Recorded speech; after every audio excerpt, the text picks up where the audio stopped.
Hey everyone. So, I've been asked a lot of questions about how to really get into like being a witch, how to figure out what is the best way to find out if this is something for you, if this is what you want to do. And I know that there's still like a stigma about being a witch. Some people still look down on it. Some people still think you're worshiping Satan, what have you.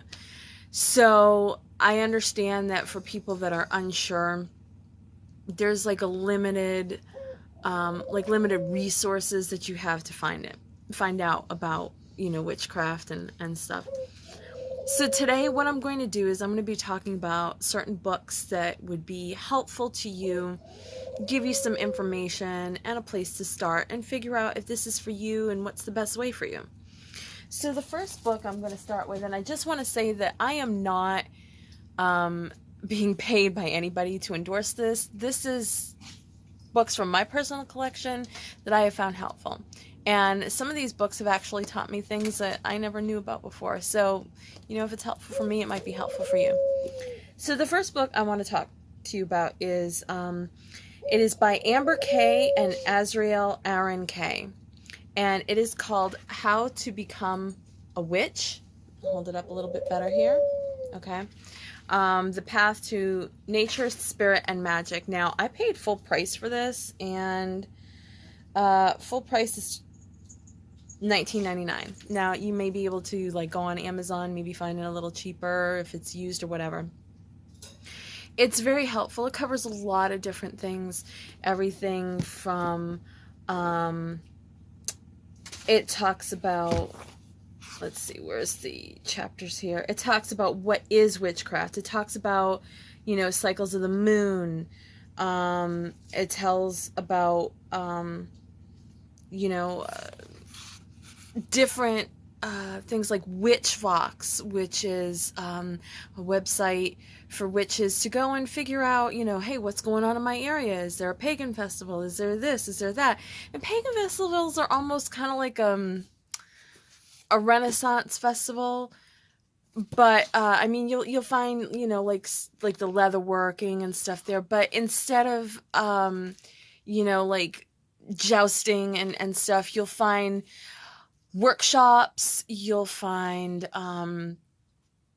like casting circles. They'll teach you about different things. You'll find more like maybe tarot card readers and stuff like that. So it's focused more on paganism and witchcraft, but in terms of what you see there and such, it'll kind of, when you first walk in, it kind of looks like a little bit like a Renaissance festival. People dress in costumes, cloaks and stuff, and it's a very nice. A lot of these things are like controlled. There's like no drugs allowed, or there's no weapons allowed, and some of them are family friendly environments. So if you're running around, you're drunk and you're cursing, because some of them don't allow alcohol. If you're running around, you're cursing, you're going to get thrown out, because it's a family atmosphere in a lot of these places. And you go to a couple people, travel around to these things, and you meet others from different areas. So it's a good thing if you hook up with WitchVox. It's WITCHVOX, one word. I believe it's .com. It's either .com or .org. Just do a Google search for WitchVox, and then it will show up. It's a very good place to find some resources and stuff for witches. But this tells you about like being ordained, actual witch schools. It's a very good place to start. So I recommend this highly, How to Become a Witch. So that's the first book. I would really start off with that book. Now, if you decide that you do want to be a witch, that it is something that you would like to explore. And I should mention that also goes into being a solitary witch and being a witch in a coven. It goes into the pros and cons of both. I myself am a solitary witch. I don't really need a coven. I'm not really a people person anyway. I prefer being a solitary witch, and that's fine. Some people that's just the way they want to do it, and some people want the support of a coven. It just depends on you. So now the second book I'm going to talk about is called The Witch's Journal, Charm Spells, Potions, and Enchantments by Celine Silverwind. Okay. Now, I don't really need anybody else's spells, you know. One of the big things about being a witch, if you're a really good witch at what you do, is that you're going to have patience to do research. I mean, you could be, I don't want to put it in a negative term, but you could be like a lazy witch. And I'm not trying to be like negative, but you can use stock spells that somebody else has come up with that's worked for them, or that they found somewhere else, or that's been passed down. That's great. That's fine. But here's the thing. You'll get better results if you tailor your spells to your exact need. That's just it. You know, that requires some research on your part. Find out what god or goddess is in charge of the spell that you want to do, what you want to accomplish. Find out what kind of herbs are used, what kind of minerals are used. So you have to have like cross-reference books to figure out what. And we have the Dove protest group going. So you have to do this research and then come up with your own spell. Use the words to enforce what you want to manifest. I think that's the best way you can do it. I mean, you can do, you know, when you're first starting off, doing stock spells, hey, that's fine. That's fine. There's nothing wrong with that, especially when you're starting off. But once you start getting your footing, I really encourage you to get the books that have like herbology, do research online about like different minerals and such. You need to do that kind of stuff to excel at who you are and what you want to do as a witch. Okay? So just keep that in mind. Now, one of the reasons why I prefer this book over others, and I mean, it has like a lot of it's got a lot of like little kitschy pictures and different types of font in here. It says what is magic, witch or Wiccan. You know, it does tell you about, it does have some stones in here and tells you the properties and what they're used for. It does have some herbs in here. It has some recipes for essential oils, which is really good. But one of the main reasons why this book is so important is because when you start diving into witchcraft and Wicca, you're going to need, well, I shouldn't say need, but a pantheon is great to have. Now, when I talk about pantheon, I'm talking about different sets of deities that you're focusing on. Now, some people focus on the Norse gods. I read a lot of mythology growing up, so I am most familiar with the Greek gods. And the Greek gods are almost interchangeable with the Roman gods, but the Roman gods like added so many other gods. I mean, they have a goddess of hinges. They have a goddess of sewers. I mean, they just went crazy with gods. It's just ridiculous. Although, I suppose, you know, having goddess of sewers is great when you can't afford to like drain your septic tank and you need the money for that. You just like, hey, you know, give me the money for this. So, you know, the Roman gods actually have the most, but it's like crazy. My personal patron goddess is Athena. I identify a lot with her. She is the patron goddess of wisdom. She is the patron goddess of war. She is also the patron goddess of crafts, if you didn't know that, which seems very strange, but she actually got into it with Arachne, who is a weaver, and she ended up turning Arachne into a spider, and that is why spiders today are called arachnids. So there you go, just in case you didn't know that story. But she is the goddess of crafts, which I am very crafty, very artsy, and I also can get very cerebral at times, and I do like to pick a good fight, especially if it's a debate. So there we go. I identify with her the most. She is my patron goddess. I have received a lot of benefits towards her. And so I tend to, you know, stay with the Greek because I understand and I know the Greek. But this is going off topic, but you know, this one has all the different pantheon, Chinese deities, Norse deities, Hindu, African, you know, so it just depends on which pantheon you feel more comfortable with when you are beseeching a god or a deity for help. And it also goes into you know, things you need for your altar, chalice, cauldron, tells you what kind of, you know, your antheme, which is, by the way, this is mine. This is my all-purpose one. I tend, you know, and this is real. This can catch it. I can, yeah. This is actually a real dagger. And I will get into tools at a later time on a different video, just like the essential ones. But I'll tell you, a lot of people will use their wands. I use this a lot because this is the power. Although I will say the wand is the power, but wand for me, I don't tend to grab a lot. I use this to open portals, to focus energy, to bond spirits from with a doll, and also to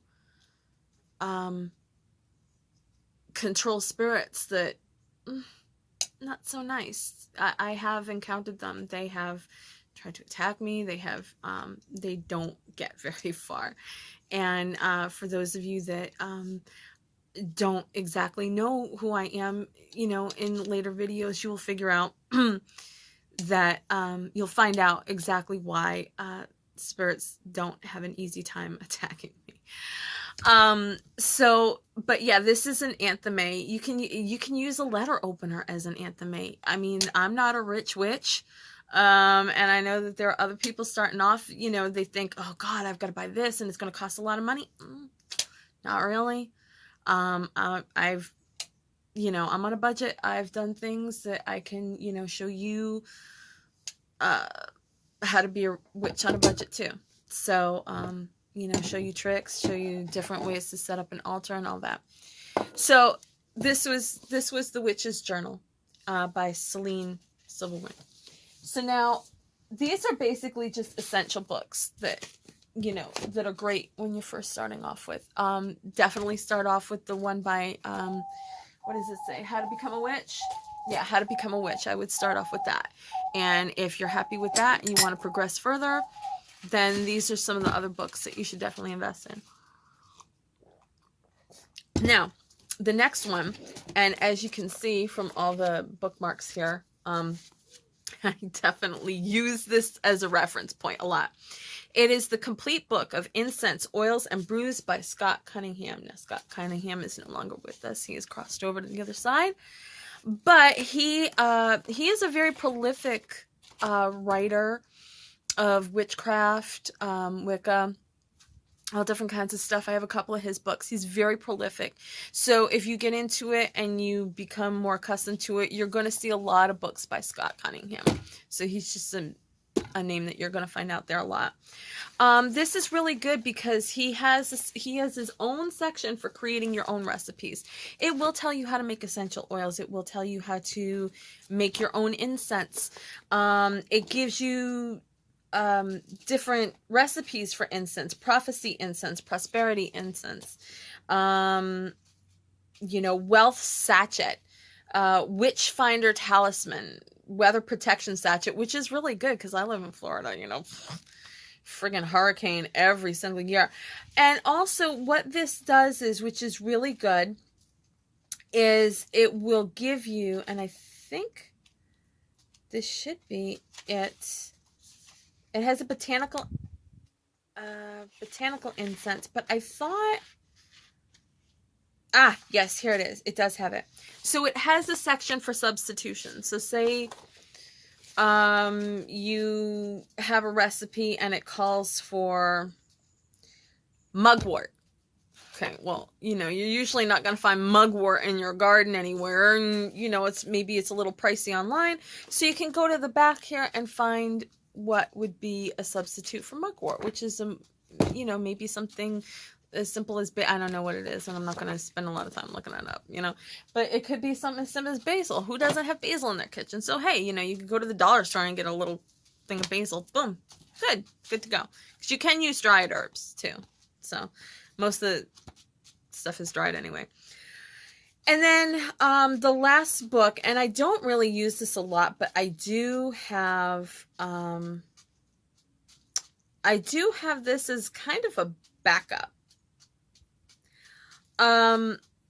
So this is called Magical and Ritual Use of Herbs by Richard Allen Miller. Okay. And this book, it gives you like lists of Mormon tea, lists of herbs here. It tells you their family, the botanical name, the history, the chemistry, and it will tell you the ritual use for it, primary effects, and if there are any cautions, side effects, whatever. So once you're like ready to start doing your own spells, your own recipes, and you're doing cross references, this one and this one, even though it's oils, incense oils and brews, this still will give you like a foothold on like what you want to do. Like if you're looking for a money spell, and this has an oil or an incense for prosperity or wealth, you can look at those and you can cross-reference with this, and you can figure out to fine-tune it down to what you need, your specific thing. So that's 4 good books to start with. So those are the footholds for you to take a look, get your footing in here, and figure out if witchcraft is for you. And if that's, something that you want to explore. And again, I do urge you to go on WitchVox and look at what's going on. It will tell you where there's metaphysical stores in your area, and a lot of metaphysical stores, hey, they got witches there. You can talk to them. They can answer questions. They can tell you about tools. They can tell you about like upcoming, there's a place not too far from me that has like events and stuff that they do, like tarot card days, and they'll teach you how to read runes and stuff like that. So that it's also like a community, where you can, find out all kinds of stuff. So I definitely urge you to go on WitchVox, and I definitely urge you to get the book, How to Become a Witch. It's filled with a lot of information that I was still lacking, and I've been a witch for a long time. So if there are any questions at all, you could always email me if you want to keep it in private. The email is listed down below. And if you have any questions at all, you can always leave comments under the video. I will do some Q&A videos once I have like enough questions lined up. Or if you want to ask a question in private, you can, of course, email me, and I will email you back, and I will ask, hey, is it okay, if I leave your name out, whatever, is it okay if I address this, just in case it might be helpful for somebody else? But I won't do anything without your permission. And if I can be of help to you in any way, if you find this interesting, please like this video, please share, and I will see you next time. Bye, witches.